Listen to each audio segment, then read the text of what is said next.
Shalom, shalom, bonjour, bonsoir et dépendre kana air bolandanga.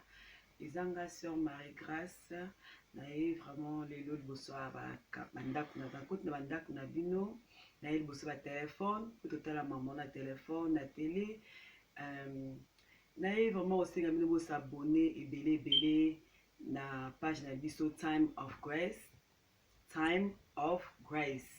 Vous s'abonner et belé vraiment massivement, vous s'abonner.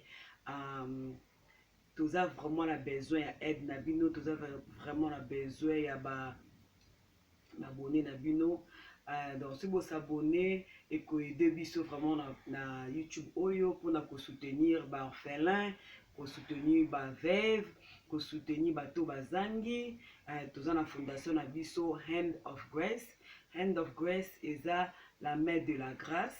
La main de la grâce, tozo meka kosunga ba orphelin, to meka kosunga ba veuve, to pe kosunga pe ba obandeko pe bazangi. Donc toza on a vraiment kosenga bino aide, se vous s'abonner na YouTube Oyo. Donc YouTube Oyo ko permettre à biso to attendre partout, to quelque chose pour na komeka pe kosunga bana biso bandeko na biso ka na Afrique te, partout na monde, ka na Congo te, partout.